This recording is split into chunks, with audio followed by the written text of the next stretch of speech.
Hola a todos, buenas tardes a los que estamos en Estados Unidos y buenas noches a los que estáis viéndonos desde España.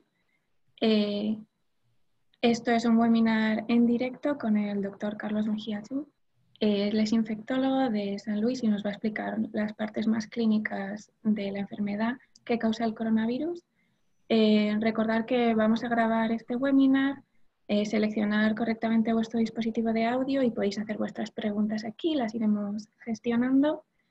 Este webinar está organizado por ECUSA, que es la Asociación de Españoles Científicos en Estados Unidos y en concreto por el capítulo de Boston.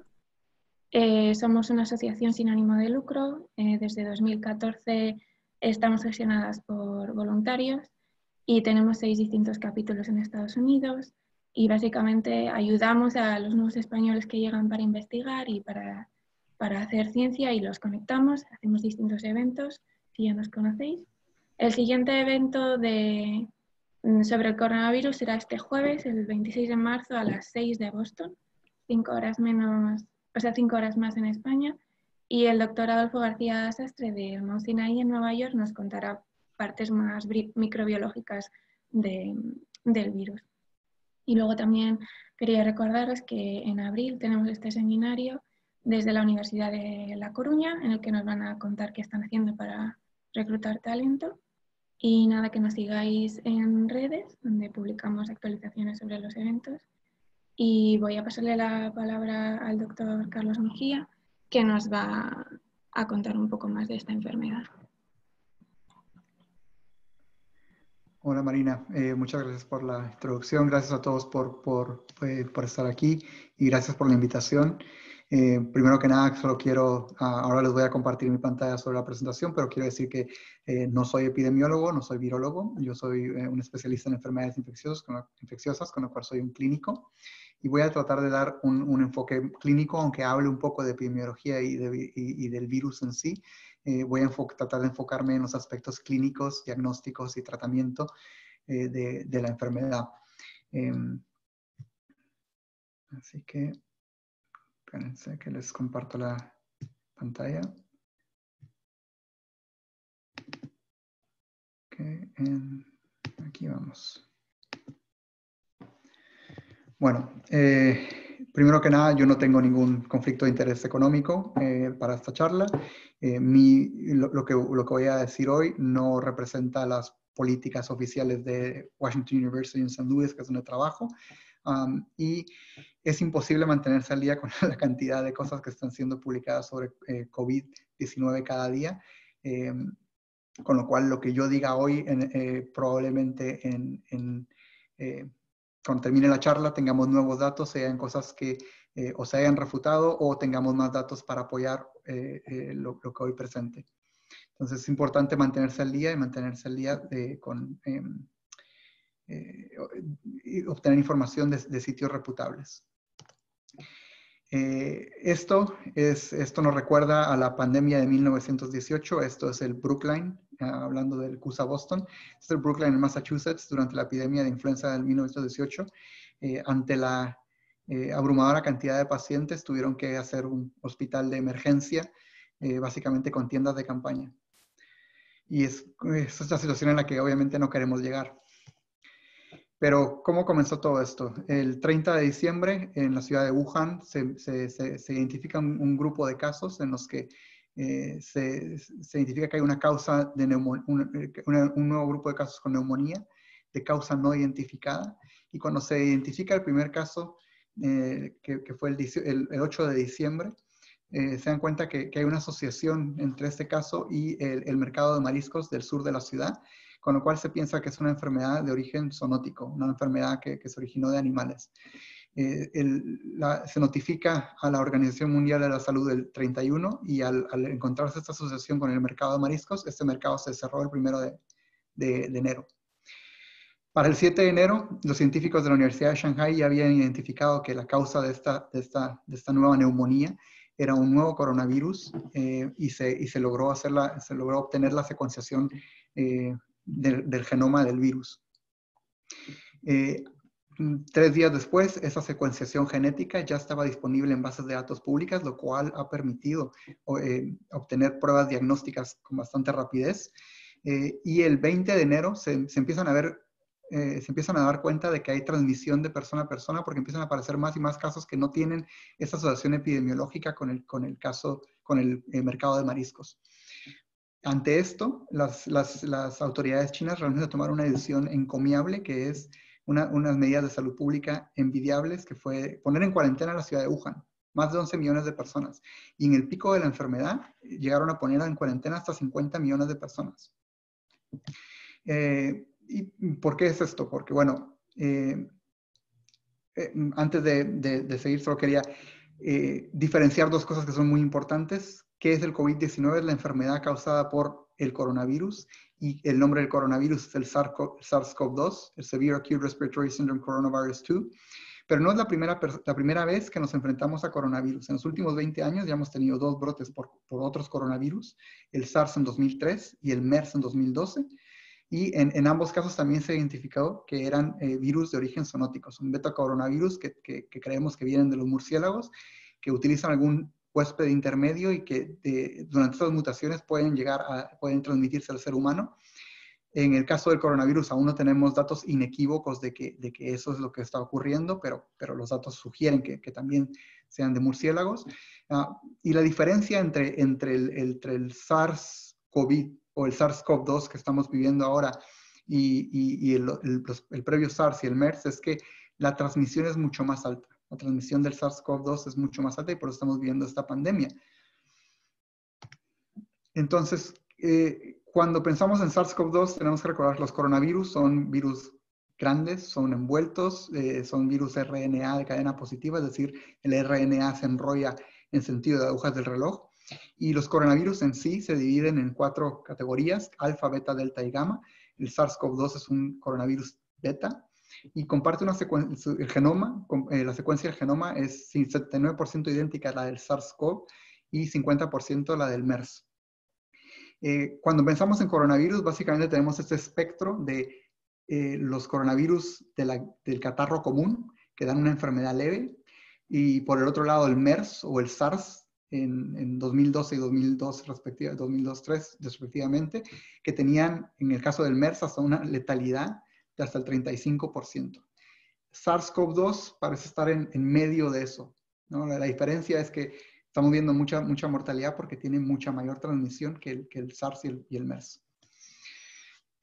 Cuando hablamos de transmisión, lo que sabemos del SARS-CoV es que se transmite de persona a persona por gotas. Cuando estornudamos, cuando tosemos, podemos expulsar estas pequeñas gotitas de saliva que pueden recorrer hasta 2 metros. Y de ahí... Lo siento. Y de ahí viene la recomendación de mantenerse a 2 metros de distancia. Obviamente, si tenemos síntomas, utilizar una mascarilla para evitar la transmisión, la expulsión de esas gotas de saliva. Pero lo otro que hay que tomar en cuenta es la capacidad infectiva del virus. Y para eso, lo que utilizamos es el número básico reproductivo de un virus, que indica el número esperado de personas que van a ser contagiadas por cada caso confirmado.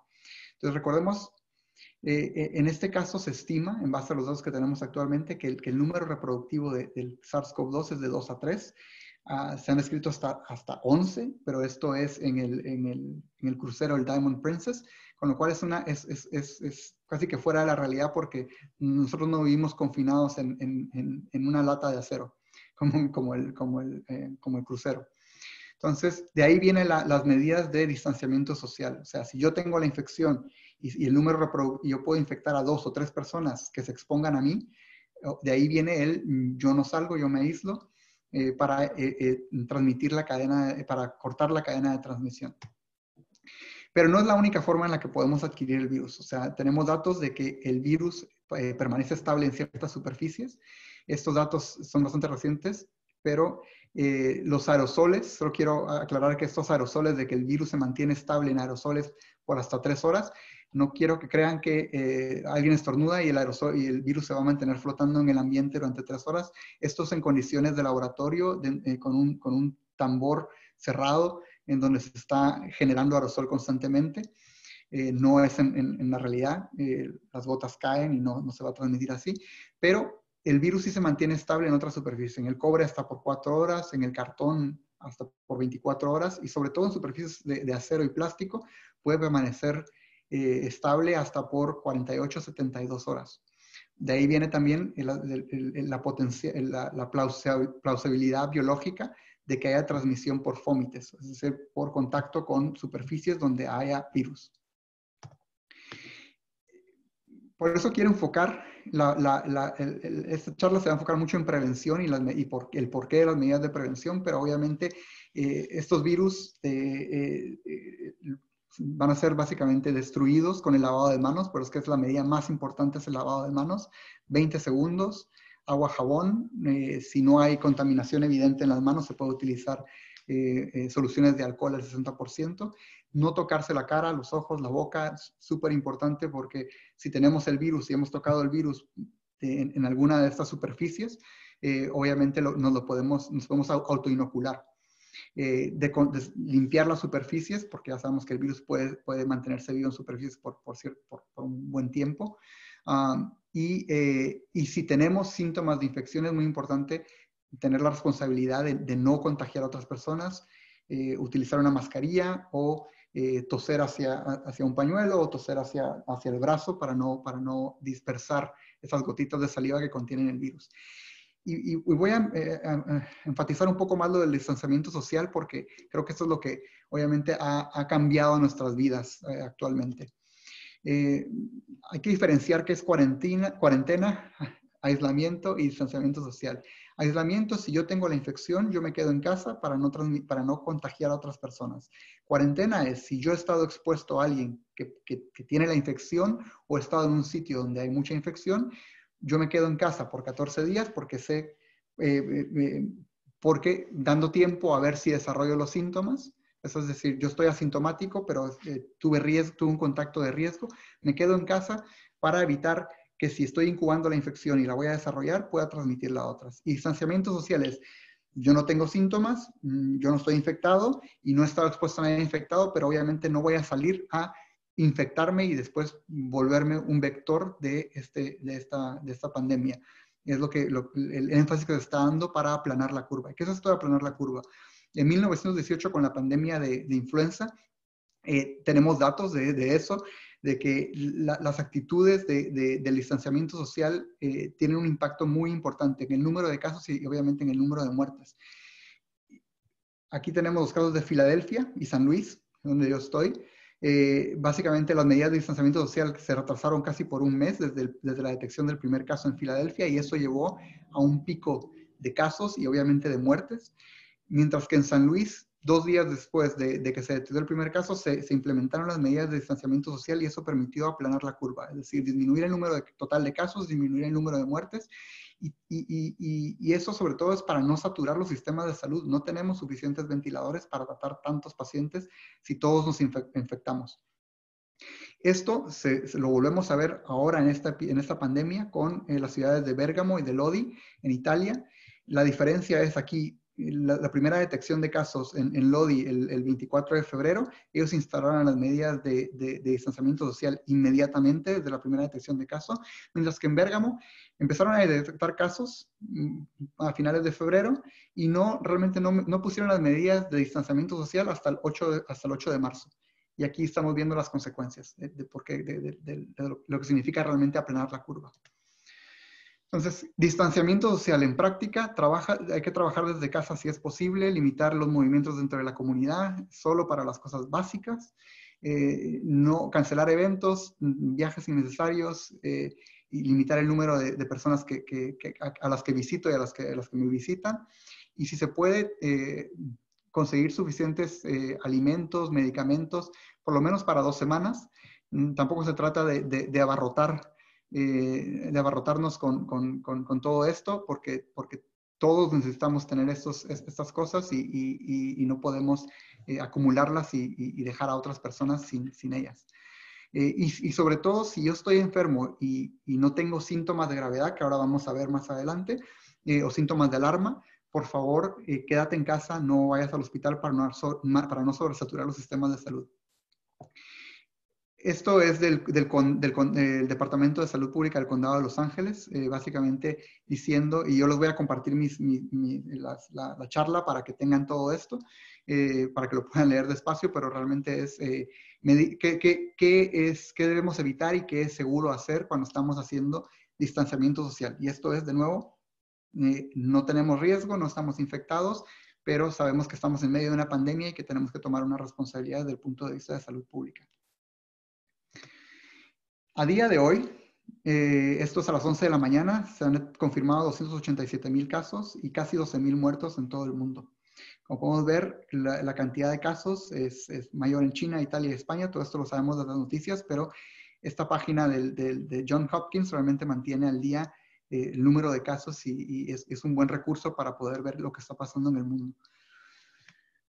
Pero lo que es más preocupante es, y esto volvemos a recalcarlo, el distanciamiento social, que estamos viendo un incremento de casos diario del 33%. Y si vemos los países, la respuesta en los países ha sido muy distinta a lo que estamos viendo en Italia, en China, en España. Las curvas están bastante, van aumentando y me preocupa mucho ver esto en Estados Unidos, donde realmente parece que puede que tengamos una situación peor que la que se está viviendo en Italia o en España. Estos datos de ayer. ¿Qué sabemos? Países como Corea del Sur, Japón, Singapur, Hong Kong, lo que ha funcionado ahí es hacer pruebas masivas para detectar el virus, mantener en aislamiento a las personas que dan positivo, hacer rastreo de casos e implementar medidas de distanciamiento social, con lo cual no hay que reinventar la rueda, hay que poner en acción las medidas que ya funcionan. La mortalidad va en paralelo al incremento de casos que estamos viendo. En Italia hay mayor mortalidad, pero también la población que está siendo infectada es población, sobre todo adulto mayor, mayores de 60, 70, que ahora les voy a enseñar. Entonces, a diferencia de China, lo que vemos aquí es que la mortalidad en Italia está siendo mucho mayor. Hay más casos graves, más casos críticos, requiriendo admisión en la unidad de cuidados intensivos, pero la distribución de edad es diferente. Entonces, si vemos aquí, casi 75% de los pacientes en Italia eran mayores de 50 años, comparado con China, en donde 50% de los pacientes, 54% de los pacientes eran menores de 50 años. Entonces, eso realmente explica también por qué la mortalidad, y aquí lo vemos mucho mejor. La tasa de fatalidad en menores de 50 es menor del 1%, eso solo es Italia.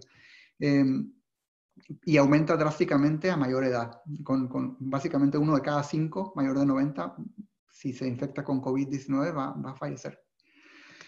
En España las cosas no se ven muy bien, la verdad. También en España hay una población de personas mayores bastante alta también, y esto es a día de ayer, la incidencia acumulada de casos en los últimos 14 días. La cosa está sobre todo crítica en Madrid y esperemos que pronto comiencen a mejorar. Pero bueno, voy a enfocarme en las características clínicas de la enfermedad para que podamos identificar si potencialmente tenemos COVID o quién puede tener COVID.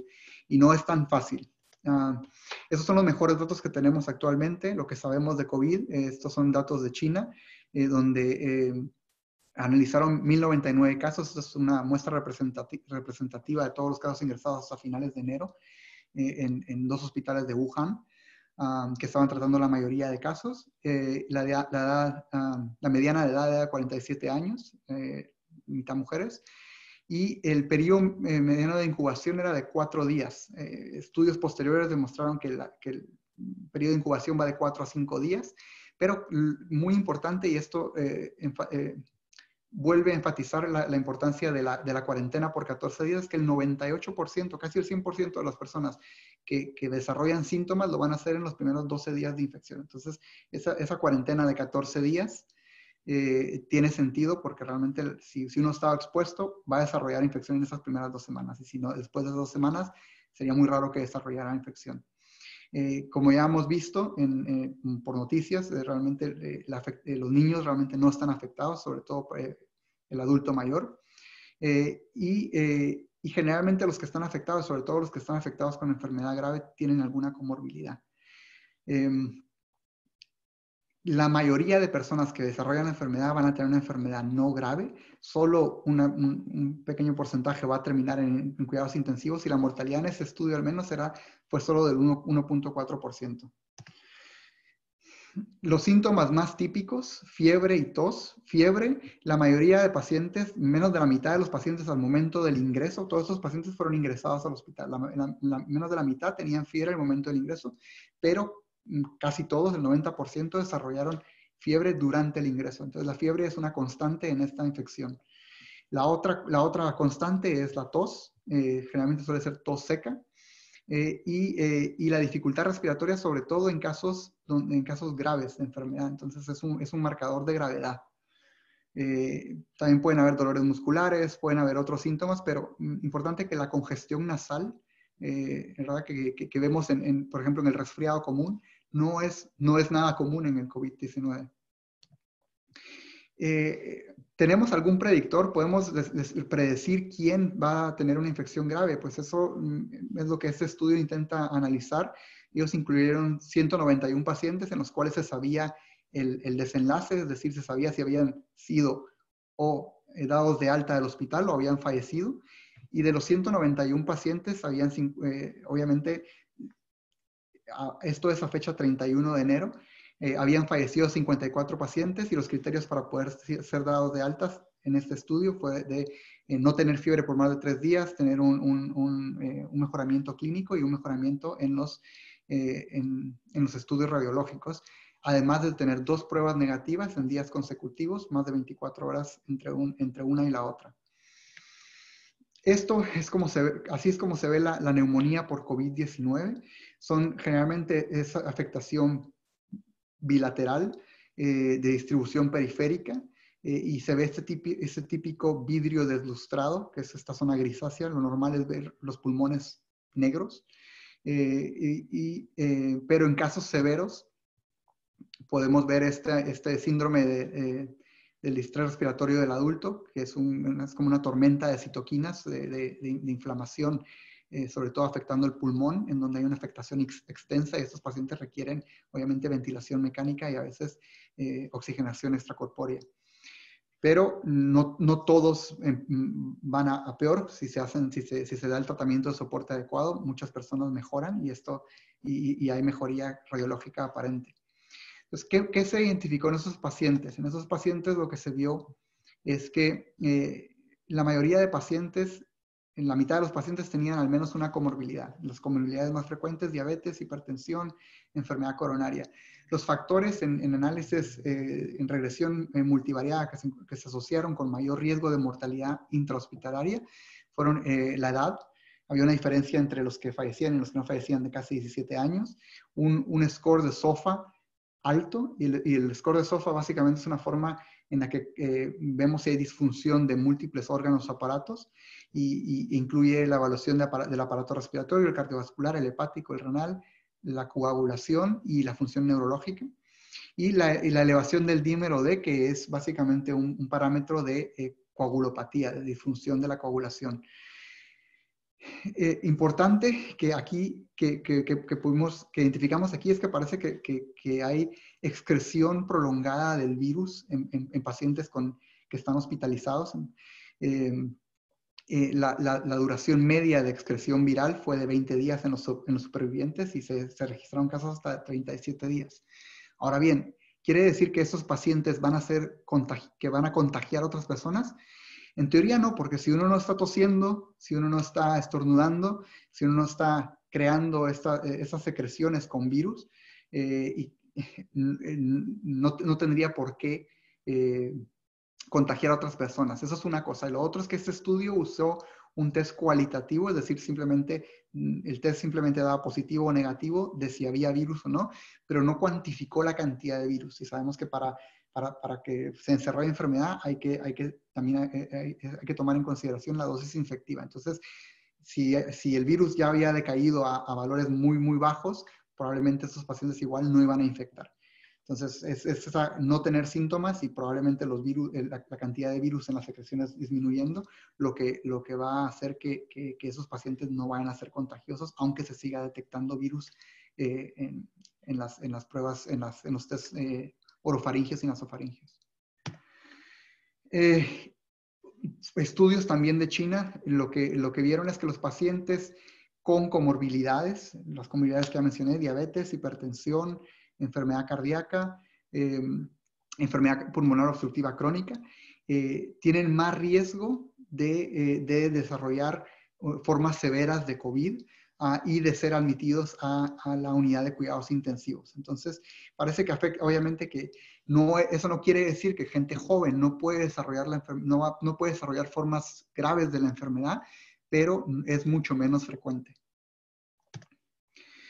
En general, de nuevo, esos son datos de 44,000 casos de China, en donde 81% de los casos realmente fueron casos leves, 14% fueron casos graves, en donde había dificultad respiratoria con una frecuencia respiratoria muy elevada, baja saturación de oxígeno, pero solo 5% realmente llegaron al punto de tener fallo respiratorio requiriendo ventilación mecánica, shock séptico o disfunción de múltiples órganos, y la mortalidad en China fue del 2.3%.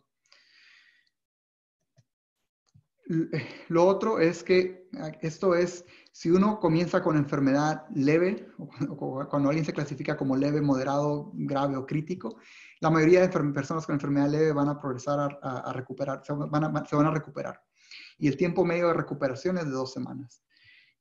Pacientes con enfermedad grave o crítica, el tiempo van a progresar más a muerte, pero también se pueden recuperar y el tiempo medio de recuperación obviamente es más largo, de 3 a 6 semanas.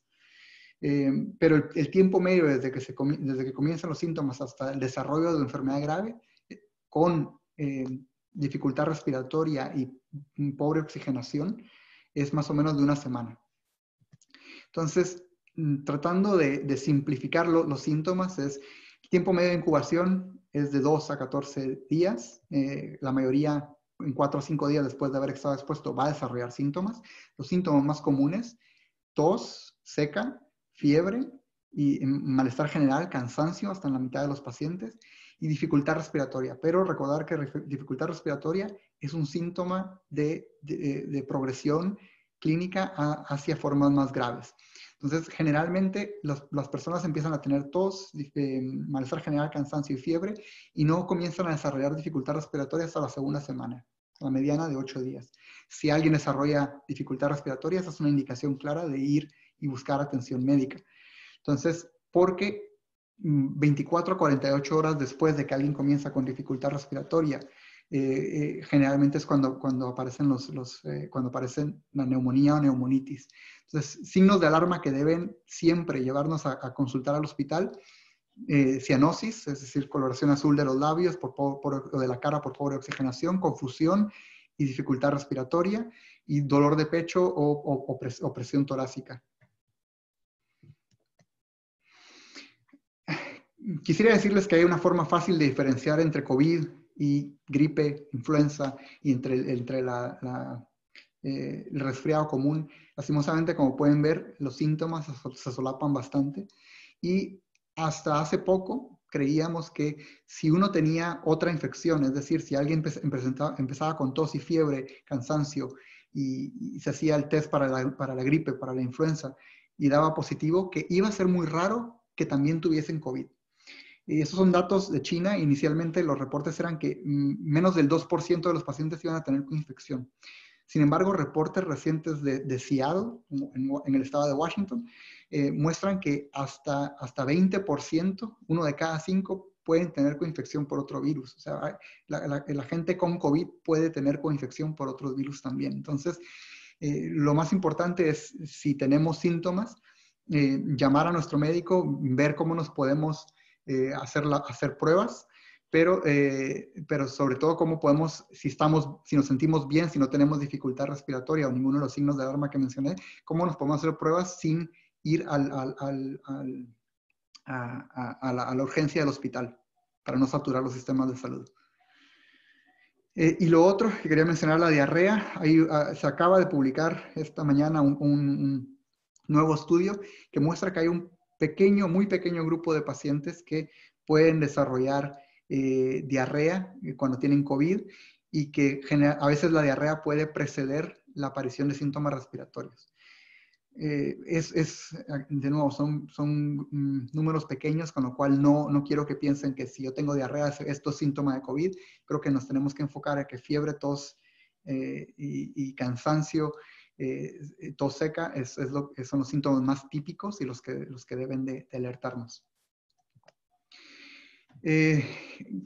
Quería mencionar esto porque siempre surge la pregunta y sabemos algo de mujeres que están embarazadas. De momento, son pocos los casos, son reportes de casos, 3, 9 pacientes, pero no hay datos de que haya transmisión intrauterina o transplacentaria de la madre infectada hacia el bebé.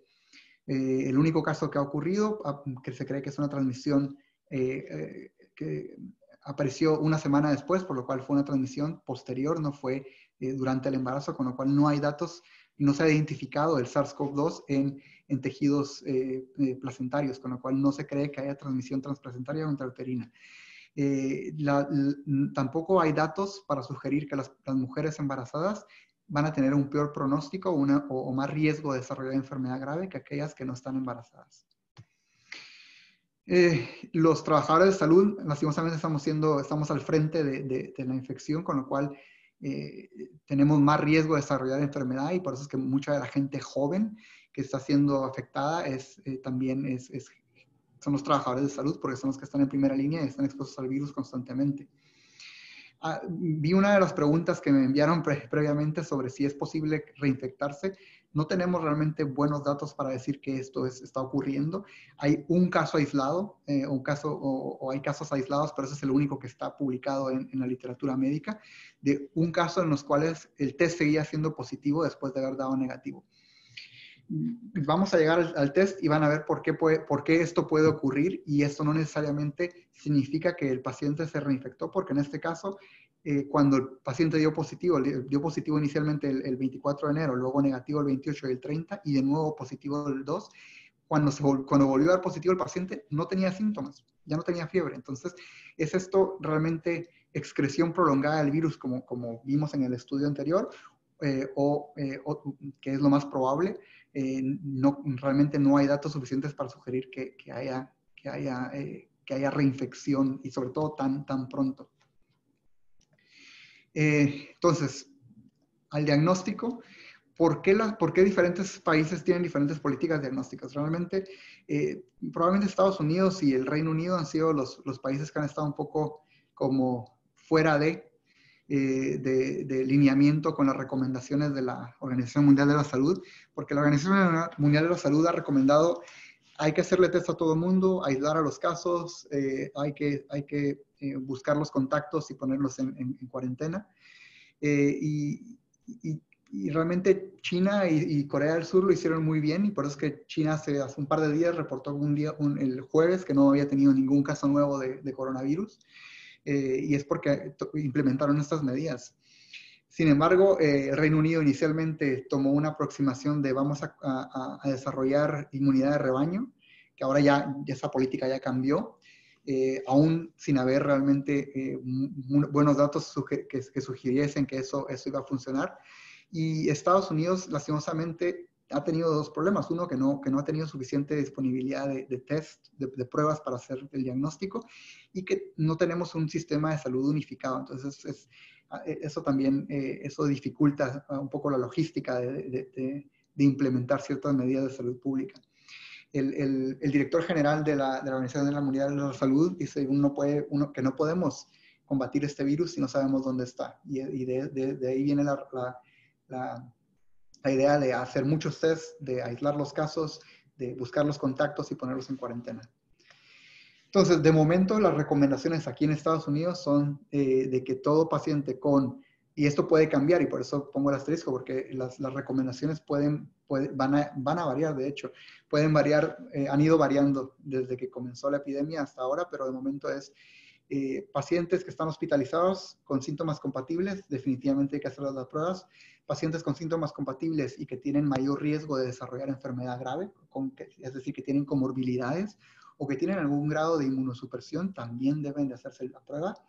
Y aquellos pacientes que han estado en contacto cercano o con un caso confirmado sospechoso en los últimos 14 días, si tienen síntomas, también deben hacerse la prueba. La prueba es una reacción de polimerasa en tiempo real para detectar el RNA viral. Se cree que la sensibilidad de la prueba es mayor del 95%, pero no, todavía todo eso es variable y no ha sido todavía sistemáticamente evaluado. Entonces, por eso la precisión diagnóstica no ha sido sistemáticamente evaluada. Por eso es que pueden haber pruebas que den negativas, y eso es lo siguiente. Entonces, si yo tengo síntomas clásicos o una exposición conocida a alguien que tiene el virus y estoy negativo en el test, esto no descarta la posibilidad de que tenga infección por el SARS-CoV-2. Los factores generalmente asociados a falsos negativos en este tipo de pruebas es, uno, la principal es una mala calidad del espécimen que se está enviando. Si no hacemos un buen hisopado nasofaringeo, nos puede dar negativo, y esto lo vemos con otros virus, con influenza, o sea que esto no es anormal. Si el test se recoge tempranamente en la infección o muy tardíamente, puede que ya no haya mucha excreción viral.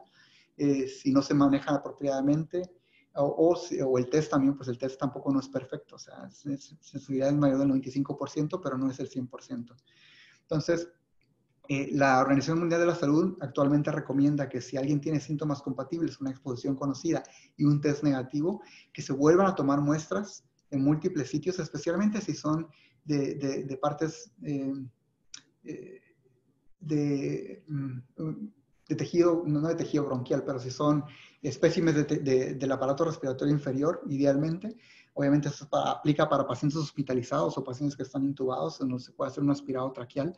Eso es lo que la Organización Mundial de la Salud recomienda, volver a repetir los tests en alguien que tenga síntomas clásicos y una exposición. Con el manejo, lo más importante, realmente lo que podemos hacer todos, en lo que todos podemos ayudar, es el autoaislamiento. Si uno es confirmado de tener COVID-19, si uno tiene síntomas, no es de quedarse uno en su casa, sobre todo si uno vive con otras personas, es de quedarse uno en su habitación, con la ventana abierta para mantener la habitación bien ventilada. Esto es obviamente dependiendo de en dónde vivan y las temperaturas, pero idealmente tener un baño solo para esa persona que está infectada.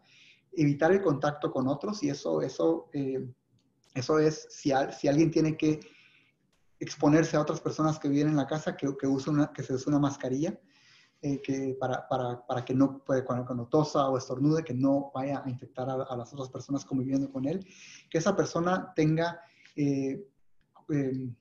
sus propios platos, sus propias toallas, que no comparta potenciales fómites que puedan servir para transmitir la infección. Y que se limpien las superficies constantemente, sobre todo las superficies que más se utilizan, las mesas, los picaportes, los teléfonos. Todos los pacientes que estén en contacto con alguien con síntomas tienen que permanecer en cuarentena por 14 días y monitorizar sus síntomas para estar seguros de que no desarrollan la enfermedad. Lastimosamente, a día de hoy, el tratamiento sigue siendo tratamiento de soporte. No tenemos un tratamiento realmente basado en buena evidencia científica que vaya a tratar este virus. Tampoco tenemos buena evidencia científica de que el ibuprofeno o otros antiinflamatorios no esteroideos sean dañinos. No hay terapias inmunomoduladoras o antivirales que realmente hayan probado que sean efectivos. Además de, o sea, tenemos casos anecdóticos de que se está utilizando, pero no tenemos datos realmente sólidos para decir este es el tratamiento que deberíamos estar dando. O, y el desarrollo de una vacuna va a tomar más o menos 9 a 18 meses, 9 en el mejor de los casos, pero probablemente 18 meses en desarrollarse. Entonces, ¿de dónde viene el uso del ibuprofeno siendo dañino? Sabemos que el SARS-CoV-2 utiliza la proteína S, la spike protein del SARS-CoV-2, utiliza los receptores de la enzima convertidora de angiotensina 2 para entrar a las células del huésped. Y pacientes con diabetes o hipertensión que están tomando medicamentos que inhiben o bloquean este receptor van a tener una sobreexpresión de estos receptores. Anecdóticamente se ha visto también que el uso de ciertos diuréticos y ibuprofeno pueden aumentar el número de receptores de angiotensina 2 y potencialmente eso podría facilitar el ingreso del virus a la célula del huésped. Pero todo esto son conjeturas, hipótesis que no se han comprobado. Entonces, la Organización Mundial de la Salud no recomienda en contra del uso del ibuprofeno basado en la información que tenemos actualmente. Como cualquier fármaco, el ibuprofeno o cualquier otro antiinflamatorio no esteroideo tiene efectos adversos y obviamente tiene contraindicaciones. En ciertas personas tiene mayor riesgo, personas con enfermedad renal, personas con hipertensión, pero solo en personas sanas. Eso no debería esta alarma de que potencialmente porque sabemos este mecanismo biológico del virus, muchas veces esos mecanismos biológicos que suenan plausibles no terminan siendo una falsa alarma. Entonces, el hecho de que haya más receptores de angiotensina 2 no significa que alguien vaya a ser más susceptible a la infección. Y la evidencia de que tomar ibuprofeno aumenta esos receptores es casi inexistente. Una llamada de alerta. Shibo Yang es profesor de virología en la Facultad de Ciencias Básicas en Shanghai y en Nueva York, y es de parte del grupo que ha visto el coronavirus de primera mano, que no debemos de apurarnos, no debemos dejar que el miedo gane lo mejor de nosotros y debemos de basar nuestras decisiones médicas basadas en evidencia. Entonces tenemos que acumular esa evidencia para tomar decisiones médicas basadas en ensayos clínicos y no en casos anecdóticos. Entonces voy a presentar un par de potenciales tratamientos que han salido y para los cuales tenemos algunos datos, para que vean que sí se está investigando, pero que no es tan fácil. Este es lopinavir ritonavir, es un inhibidor de proteasa que se utiliza para pacientes con infección por VIH. Y se ha visto que la proteasa en el coronavirus es una enzima clave para procesar las poliproteínas. Hay datos de que el lopinavir en MERS y en SARS, no en SARS-CoV, disminuyen la replicación del efecto citotóxico de la infección y de la actividad de la proteasa de estos virus. Por tanto, se hizo en China, hicieron un ensayo clínico, y todo esto en 2003, cuando la primera infección por SARS se vio, anecdóticamente se vio que los pacientes con VIH, que estaban tomando ese antirretroviral parecía que tenían infección menos grave, por eso fue que se estudió. Pero se hizo un ensayo clínico controlado, randomizado en Wuhan, que incluyó 99 pacientes recibieron lopinavir ritonavir, 100 pacientes recibieron tratamiento estándar, que es tratamiento de soporte, por 14 días, y el objetivo era ver mejoría clínica o alta hospitalaria. Obviamente alta hospitalaria tienes que estar vivo.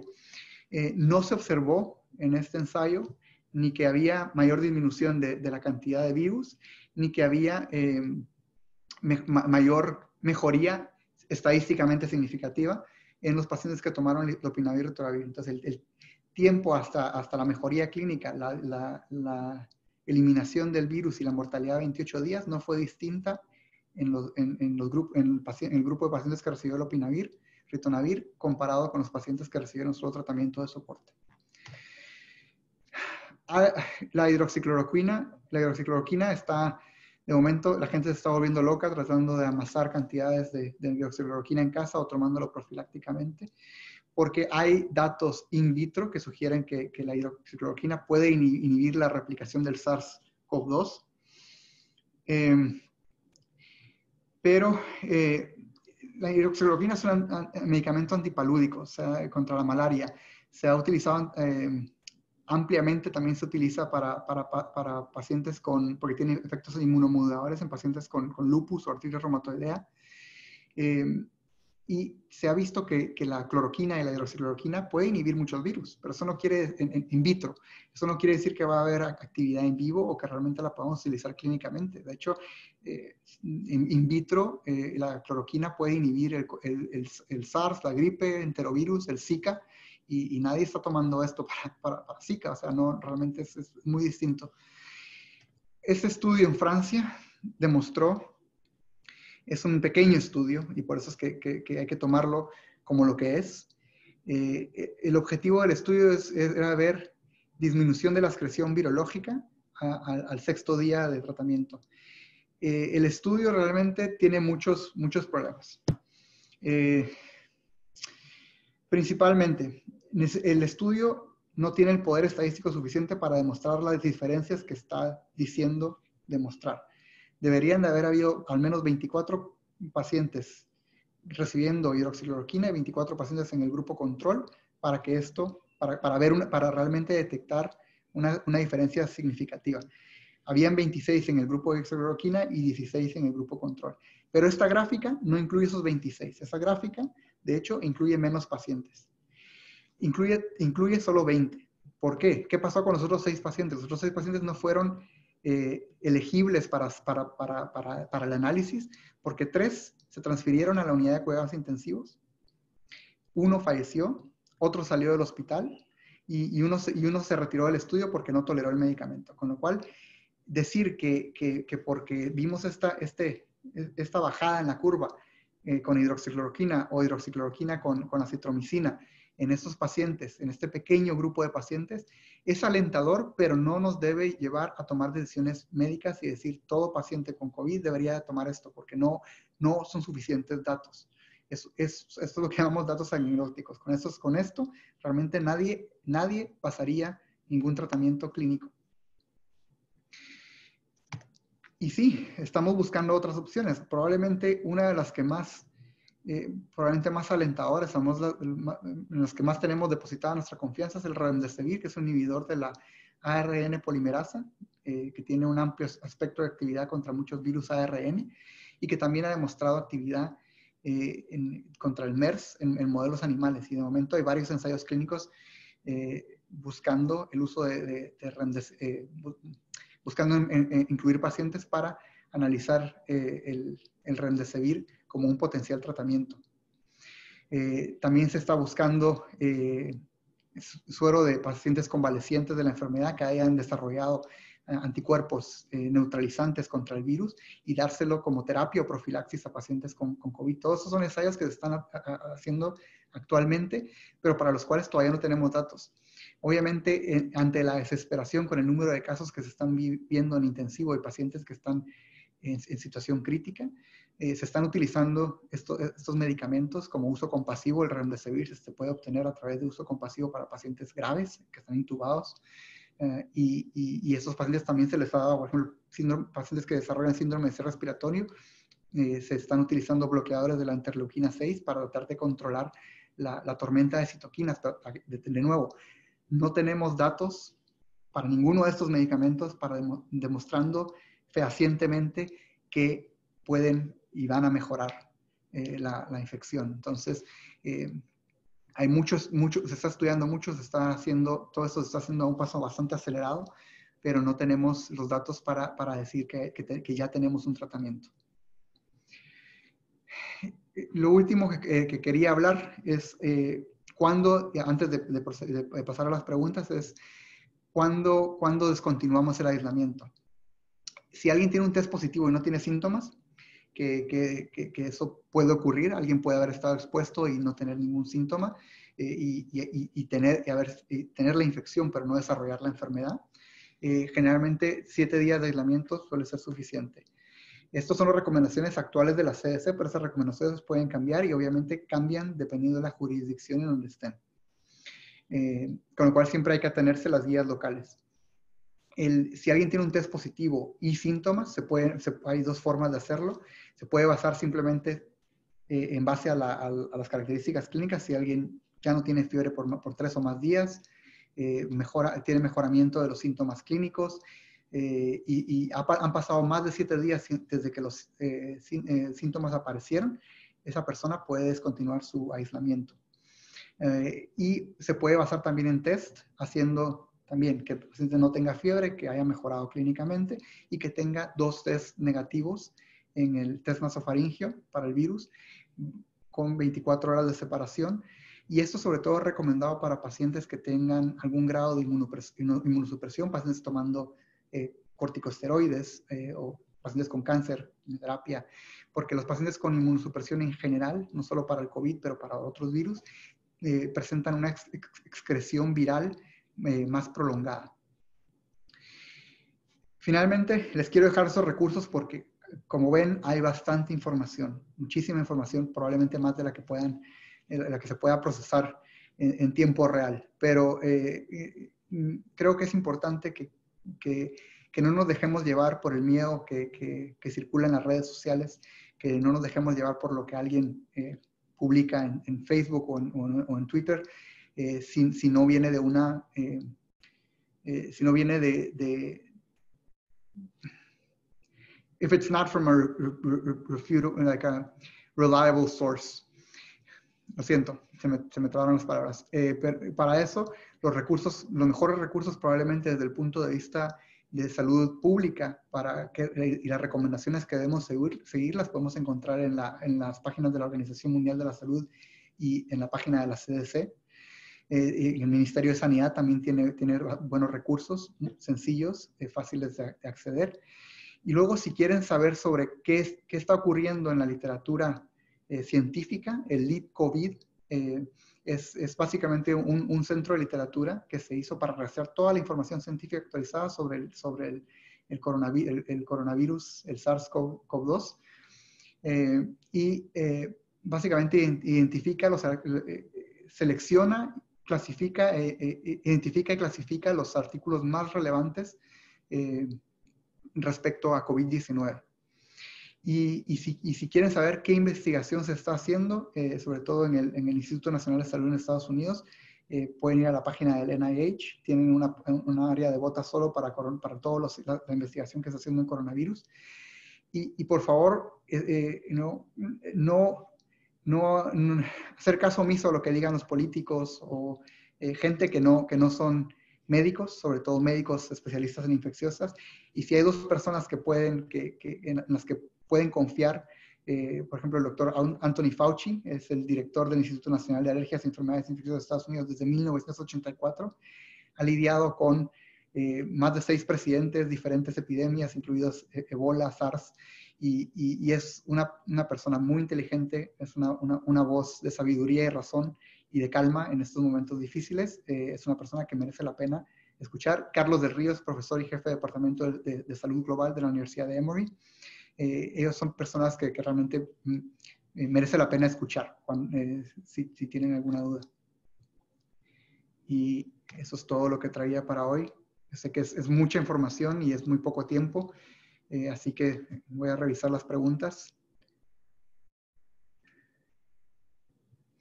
Se recomienda, tengo varias preguntas aquí. Se recomienda que los padres sigan el calendario de vacunas para sus hijos durante el periodo de COVID o que esperen. La respuesta es simple, sí. Hay que seguir, o sea, como ya les dije, las coinfecciones pueden ocurrir. Hay que seguir el calendario de recomendación de vacunas para evitar otras infecciones. Esto no nos va a proteger de poder desarrollar otras infecciones. De hecho, la pandemia que estamos viviendo probablemente tenga consecuencias sobre otras enfermedades y cause retraso en otras pruebas diagnósticas de otras infecciones si no estamos alertas. Entonces, sí, hay que seguir el calendario de vacunas.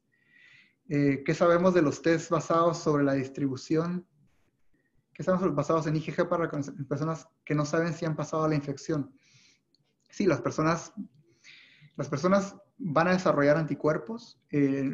Esto desde el punto de vista epidemiológico es interesante, pero generalmente no nos va a ayudar para atajar la pandemia en este momento. ¿Hay algún estudio sobre la distribución del virus una vez en el organismo, la carga viral en diferentes tejidos? Estamos aprendiendo constantemente. Sí se detecta en sangre, se detecta en heces. Si eso tiene implicaciones desde el punto de vista de transmisión, no lo sabemos. Realmente no creemos, porque la mayoría de síntomas son respiratorios de nuevo, pero sí se detecta en otros fluidos. ¿Cómo estamos tratando a los pacientes sintomáticos? Si son síntomas leves, acetaminofén, ibuprofeno, líquidos, quedarse en casa, mantenerse bien hidratado. Nada, como trataríamos cualquier otro resfriado común, o sea, tratar los síntomas para casos leves. Los pacientes con casos con dificultad respiratoria o enfermedad grave es otra cosa, es en el hospital, y al menos en nuestro hospital todos los pacientes que tienen, los pacientes con enfermedad grave, vamos a intentar de incluirlos dentro de ensayos clínicos para probar estos medicamentos que mencioné, pero en el momento no tenemos datos, con lo cual no hay un tratamiento.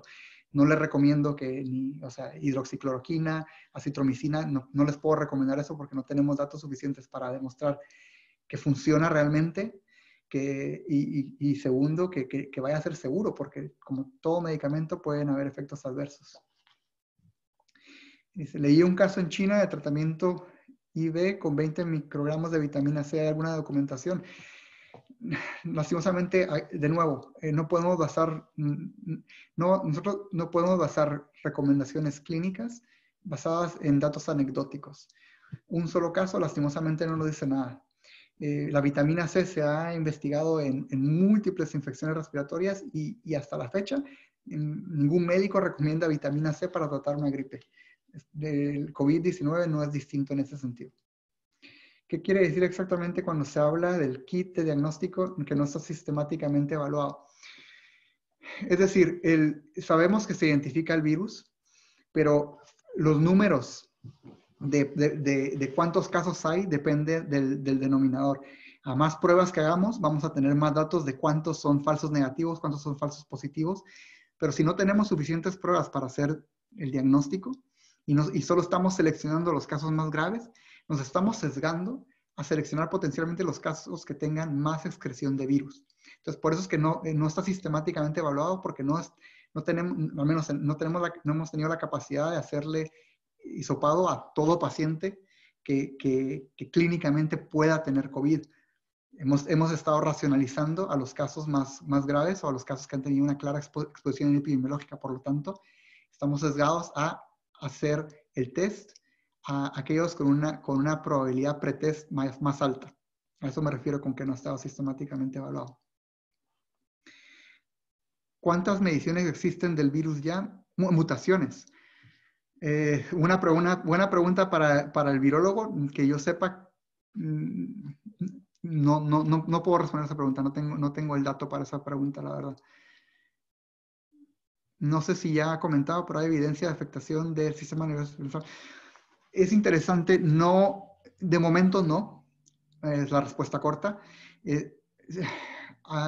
Ayer se reportó un grupo de casos también de Seattle, en donde parecía que lo que vieron es que analizaron solo pacientes con enfermedad grave, y parecía que un tercio de esos pacientes, eso fue un reporte de 21 casos, es decir, 7 pacientes, son números muy bajitos para sacar conclusiones mayores, pero parecía que tenían cardiomiopatía, o sea, afectación cardíaca. Y esto no es muy distinto de lo que esperaríamos de otros virus. O sea, la miocarditis viral, la afectación cardíaca por virus, es muy frecuente en enterovirus, coxsackievirus, en otro tipo de virus, con lo cual no sería raro ver eso, pero esos son datos muy preliminares, y de momento no hemos visto nada en el sistema nervioso central, pero estamos aprendiendo todos los días.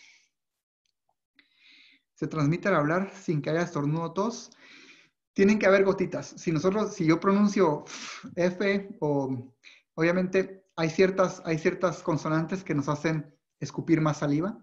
Hay personas que de por sí, cuando hablan, tienden a escupir más saliva. Entonces, por poder, potencialmente, si estamos sacando gotitas, si uno tiene infección, obviamente esas gotitas pueden tener el virus. Pero no es o sea, hablar con otra persona no es la principal forma de transmitir. De cualquier forma, si alguien tiene síntomas y va a hablar con otra persona, por favor, ponerse una mascarilla. O sea, hay que proteger a la otra persona porque tampoco no podemos controlar en qué momento tosemos. O sea, lo más sensato es, si uno tiene síntomas y va a hablar con otra persona, además de mantener la distancia de 2 metros, ponerse una mascarilla. Es verdad que hay más de una cepa de coronavirus. Sí, hay más de una cepa de coronavirus. ¿Qué implicaciones clínicas tenga esto? No lo sé. Esta es una buena pregunta para el virólogo, la verdad. ¿Me recomienda vacunar de Prevnar? ¿Cuál es su opinión? Le recomiendo que las recomendaciones de vacunas se deben de basar en el calendario anual de vacunación de adultos. Si esta persona en concreto que hace esta pregunta, Elena, si tú en concreto tienes una indicación para ponerte esas vacunas, por favor, póntelas. Medidas de prevención cuando llegamos a casa, dejar zapatos, cambiarse de ropa es necesario. Lavado de manos es la mejor forma. La verdad es que nosotros no, ¿cómo le digo esto? Si nosotros estamos expuestos a algo, lo de lavado, pues esto puede llegar al punto de exageración, pero nosotros no andamos tocando el piso, con lo cual los zapatos, no tenemos evidencia de que eso, dejarlos fuera, nos vaya a prevenir muchísimo. Las medidas más importantes siguen siendo, en serio, lavarse las manos, la ropa sí, se la quitan, la lavan, y lavarse las manos siempre que uno esté en contacto con algún fómite, alguna superficie que haya podido estar expuesta al virus. O sea, antes de tocarnos la cara, si necesitamos tocarnos la cara, lavarnos las manos. Eso es lo más importante. Todas estas medidas, si dejamos los zapatos fuera, si nos cambiamos de ropa antes de llegar a casa, si no nos lavamos las manos, de nada van a servir. ¿Qué complicaciones pueden ocurrir una vez termine el aislamiento masivo? ¿Se esperan nuevos picos de infección?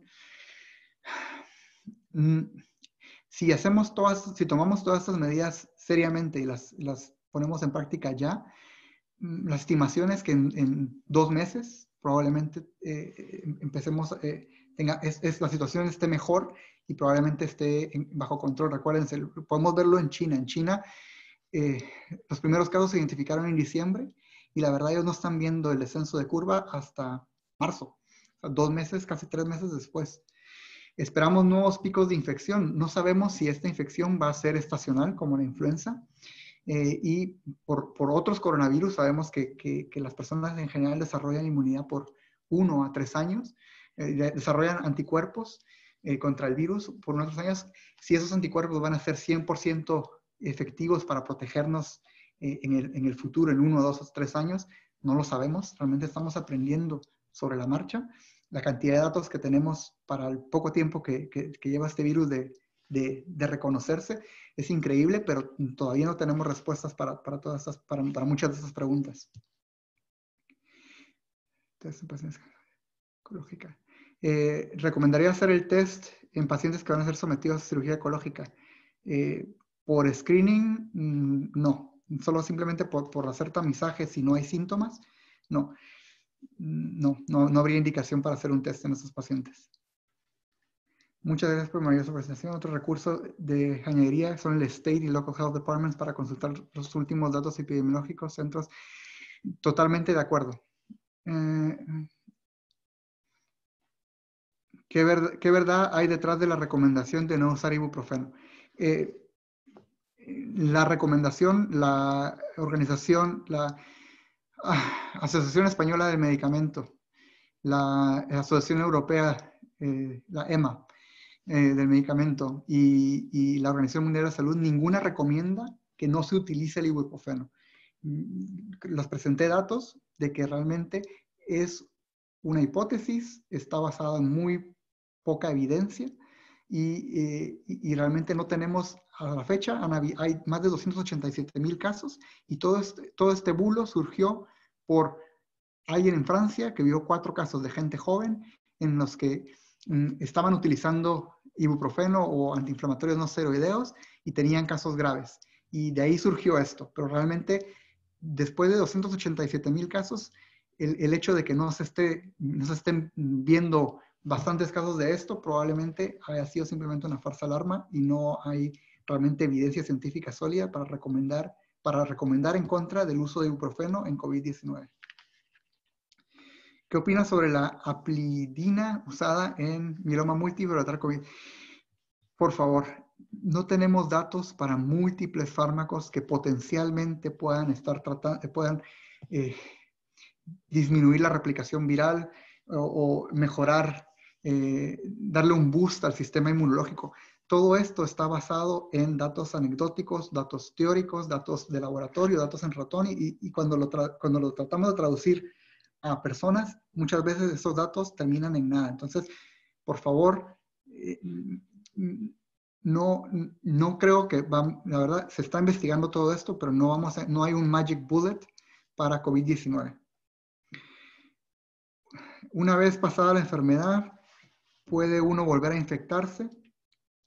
De nuevo, los datos es un solo caso que presenté en un paciente que se repitieron los hisopados y que había dado negativo inicialmente y luego positivo, pero ya no tenía síntomas, con lo cual eso realmente no parece una reinfección, parece más alguien que tuvo excreción un poco más prolongada del virus y que probablemente los previos 2 test negativos estén relacionados con la calidad, el tipo de espécimen, la calidad del espécimen enviado. Con lo cual, de momento no tenemos datos, no hemos visto que haya reinfección. Hace una semana salió un caso de contagio a un perro. ¿Se sabe algo? De momento no tenemos datos para decir que haya transmisión de humano a animales. No hemos visto que haya transmisión a perros o gatos.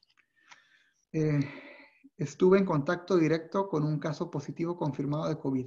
En la misma sala, con tosido, estornudo y todo el viernes 13 de marzo, el día martes pasado. Viernes tuve dolor de garganta incremental con tos seca, sí puede ser, nada de fiebre, nada de otros dolores. El día de ayer, mild diarrhea. El día de hoy me siento entero, sin dolores ni tos, sobreviví al coronavirus. Llamé a mi PCP, me dijo que me quedara en casa, llamé al 211 más Governor, me dijeron que buscara Tylenol, que si no había, buscar remedios caseros, que si no calificaba para la prueba. Esto es algo serio. ¿Cuántos casos no detectados hay? Esa es una gran pregunta, la verdad, porque realmente no lo sabemos. O sea, no estamos haciendo suficientes pruebas para realmente saber cuántos casos tenemos. Y probablemente sí, por la descripción aquí, sí, probablemente tuviste COVID y no se te hizo el test, ¿no? Por lo que veo. No, la verdad es que no sabemos cuántos casos sin detectar hay y por eso es que el tener más disponibilidad de test nos va a poder dar una mejor idea realmente no solo de cuál es la situación de la pandemia acá en Estados Unidos, sino que también de una tasa de mortalidad más certera. ¿Cuál es su estimación de cuánto tiempo puede llevar en España hasta aplanar la curva? Si todas las medidas se realizan bien, la estimación es que más o menos 2 meses es lo que tarda en aplanarse la curva. Pero eso depende de qué tan bien se tomen las medidas y qué tanto caso haga la gente de tomar esas medidas. Buenas, ¿qué importancia le da a las pruebas de imagen en el algoritmo diagnóstico de cara a seleccionar pacientes para realizar PCR? Hay algunas series de casos de pacientes que tenían pocos síntomas o que las alteraciones radiológicas precedieron la aparición de síntomas. La verdad es que hay que sopesar. Si alguien, yo creo que de momento no están incorporadas sistemáticamente al algoritmo diagnóstico probablemente por 2 razones. Una, porque al final esas pruebas no vienen sin un potencial riesgo de exposición a radiación sin que haya necesidad. Y segundo, también desde el punto de vista de transmisión, eso significa tener que potencialmente contaminar un área y después tener que descontaminarla. Con lo cual, la recomendación sigue siendo en base a datos clínicos. Si alguien tiene síntomas y requiere una radiografía o un TAC torácico porque la situación clínica lo amerita, esa debe ser la indicación. Creo que si alguien tiene síntomas compatibles y da negativo en el test de hisopado, lo mejor es repetir el test.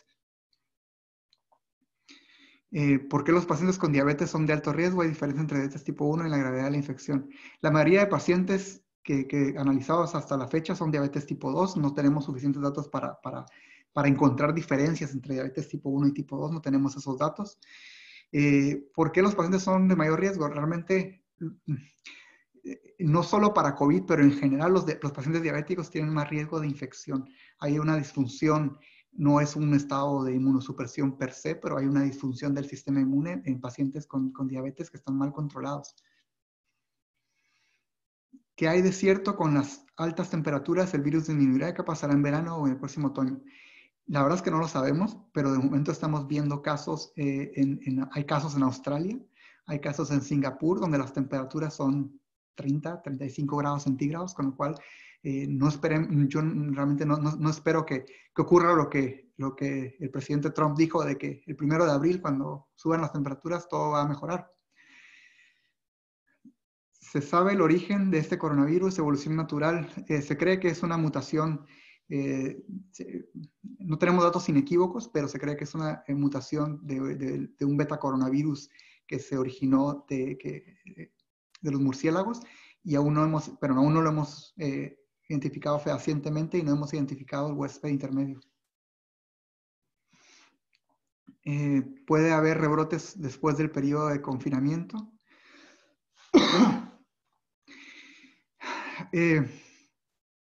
Si no, después del periodo de confinamiento, si se aplana la curva y logramos disminuir, interrumpir la cadena de transmisión, de momento eso debería ser suficiente para frenar la pandemia. Sin embargo, si uno simplemente se queda en casa 14 días y estamos en medio de la pandemia y seguimos teniendo casos y uno vuelve a salir, así nunca vamos a aplanar la curva. ¿Qué sabemos de los pacientes asintomáticos que pueden transmitir la enfermedad? ¿Es cierto que se pueden transmitir sin la presencia de síntomas? Sí, pacientes asintomáticos, hay pacientes positivos que son asintomáticos. La tasa de transmisión de estas personas es menor, probablemente la capacidad de transmisión es la mitad de alguien que tiene coronavirus con síntomas, y por eso es que las medidas de lavado de manos, de taparse la boca, utilizar mascarilla, todo eso, deben de seguirse incluso en este caso. Las personas que sean asmáticos, tanto normales como asma de esfuerzo, tendrían, de momento lo que estamos viendo es que los pacientes con asma sí, también son un grupo de riesgo. Todo paciente con enfermedad pulmonar obstructiva, con enfermedad pulmonar crónica, no solo EPOC, pero también asma, parece que también tienen mayor riesgo de tener enfermedad grave. Hola, muchas gracias. Soy hipertenso, 38 años. Cuando se habla de hipertensión, ¿de qué rangos de tensión se habla o tipos de hipertensión se refiere como factor de gravedad? De momento, lo que sabemos es que estos pacientes tenían el diagnóstico de hipertensión o estaban tomando un tratamiento antihipertensivo. No tenemos datos tan granulares como para clasificar a los pacientes en cuanto a qué control de tensión tenían antes de la infección. De nuevo, tenemos datos preliminares. La verdad es que no puedo hablar más sobre los rangos o como factor de gravedad.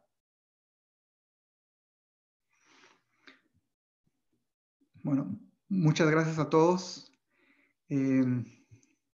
y por haberme escuchado.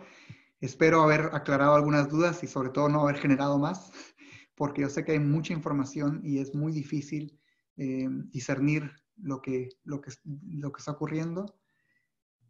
En las patas de los perros puede quedar el virus. Creo que lo más importante es desinfectar superficies donde vayamos a estar en contactos. Como, de nuevo, si no estamos tocando el piso, si no estamos poniendo las manos en el piso y luego llevando las manos a la cara, no va a haber transmisión. O sea, ¿en dónde podemos ver la grabación de este Zoom? Esto sí ya no lo sé.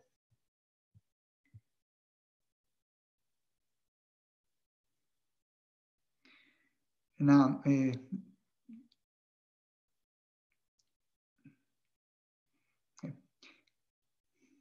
nuevo, muchas gracias. Los dejo entonces.